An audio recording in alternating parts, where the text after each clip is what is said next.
good afternoon. Welcome back to Washington Watch. I'm Jody Heiss. An honor to be filling in today for Tony, and deeply appreciate you entrusting this hour to us as well. All right, next Monday, the Texas Senate Bill 10 is scheduled to take effect. It will make it a requirement for teachers to display a copy of the 10 Commandments in classrooms if the material has been donated to the school.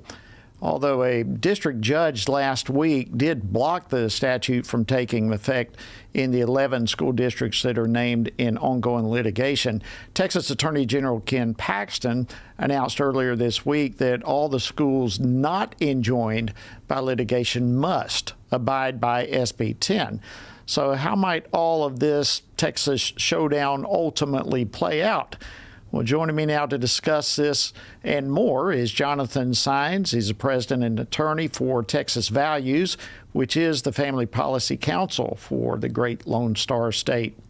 Jonathan, welcome back to Washington Watch. Appreciate you joining us. It's great to be with you, Jody. Thank you. All right, so I briefly described SB 10, but why don't you unpack it for us a little bit more, especially when we consider that so many people are not describing it accurately. Well, it's great to talk about one of the most important pieces of legislation and law in the history of Texas. And I've worked on religious freedom laws and legislation for close to 20 years in the state of Texas. We've got great information on the Texas 10 Commandments law, too, if people want to go to the website, 10commandmentstexas.com. But this is a real simple issue. All the classrooms in the state of Texas are required to display the poster of the 10 Commandments. Now, in the law, there's specific guidance on the size, and also there's an agreed upon wording, and that wording of the 10 Commandments is the same as the wording on the 10 Commandments monument on our Texas Capitol. And that's important because that language from that 10 Commandments monument was upheld at the U.S. Supreme Court in 2005. And as a matter of fact, our Attorney General at the time was Greg Abbott. He argued that case successfully at the U.S. Supreme Court. He's now our governor, and he proudly signed that legislation into law. September 1st, as you mentioned, is the effective date. Most of the state laws that are passed during our legislative session this year go into effect starting September 1, which happens to fall on Labor Day. But also at that website, 10commandmentstexas.com, you can get links to find out how you can donate these posters to the local public school. And that's how it's intended to work, is people are going to donate these posters. Now, school districts can choose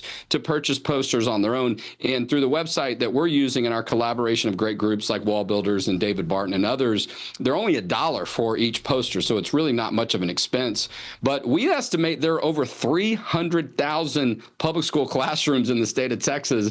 That's a lot of ground to cover, but we think that we're going to get there. Now, there is a court ruling in place, but as you mentioned, it only affects 11 school districts. Jody, there are 1,200 school districts in the state of Texas, so a very, very small percentage of school districts are impacted by this court ruling. And I was in court. I was in the courtroom a Friday or two ago when there was a hearing on this issue, on this Texas 10 Commandments law, and it was very clear. This judge certainly relied more on opinion and not followed precedent, because if you follow the Supreme Court precedent, including some recent cases like the Coach Joe Kennedy versus Bremerton case, it's very clear that we're back to a standard where you can have displays like this, even though they're religious in nature, because the 10 Commandments relate to the history, the historical foundations of our law and government. There's a depiction of the 10 Commandments on the U.S. Supreme Court. So if it's good enough for the U.S. Supreme Court, it should be good enough for the classrooms in Texas. Absolutely. In fact, this is the issue that the beginning issue that actually led me to Congress as a pastor. We had a battle over the 10 Commandments, and that was a victory that we ended up having in Georgia as well. I'm so proud to see what Texas is doing. Now, I'm not a lawyer, but you are. So as the Texas Attorney General, is he right that schools that are not enjoined need to abide by SB 10? Is this is this in concrete what they must do?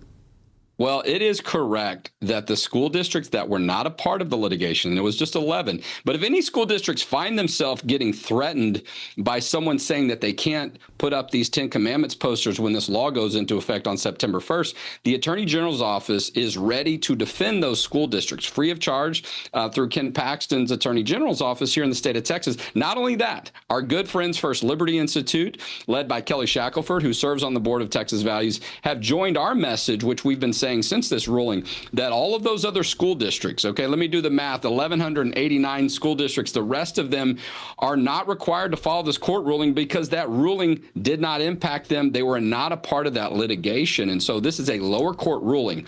And I'll tell you, Jody, some of the most important U.S. Supreme Court and Court of Appeals decisions that protect religious freedom and American heritage have started with a bad decision at the lower court. And no difference here. And I'll tell you, it's interesting about this Judge Barry. I was in the courtroom, but he's also got a history of some bad decisions on religious freedom and also constitutional issues. Several years ago, a case that First Liberty was involved in, I was involved in at the time, and our Attorney General Greg Abbott at the time, who's now our governor, was a case where the judge said that a teenage valedictorian could not say a prayer at a graduation ceremony. Not only that, he said she couldn't say the word prayer. So this lower court judge has a history of getting overturned. We think that'll happen here. So in the meantime, the school districts, the other ones, not the 11, but the other 1,189, the presumption is that this law is constitutional and that's the law they follow. And so when they follow a state law also, they don't have to worry about being in jeopardy that they're going to have some type of liability,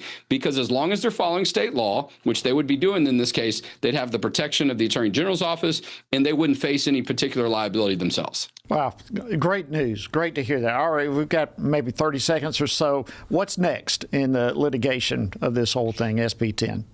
Well, the Texas Attorney General's office, led by Ken Paxton, they have appealed this ruling of the lower court. And as I mentioned, this judge has a history of being overturned. So we expect the Fifth Circuit to take up that decision and reverse them soon. Now, there have been cases in the Fifth Circuit out of Louisiana that have taken up this issue, but they've asked the full Fifth Circuit to take a look at this issue. It may all end up at the U.S. Supreme Court. But in the meantime, it's great that it only affects a couple of school districts in Texas. And we expect to have a Court of Appeals victory on this issue. And Jody, I'll tell you, we expect eventually this is going to be a victory of biblical proportions. But more information, if you're curious, 10commandmentstexas.com to follow along as this issue moves forward. Thank you so much, Jonathan Saenz, President and Attorney for Texas Values. We're excited about that. Thank you for bringing us this news. God bless you. God bless you too. Thank you.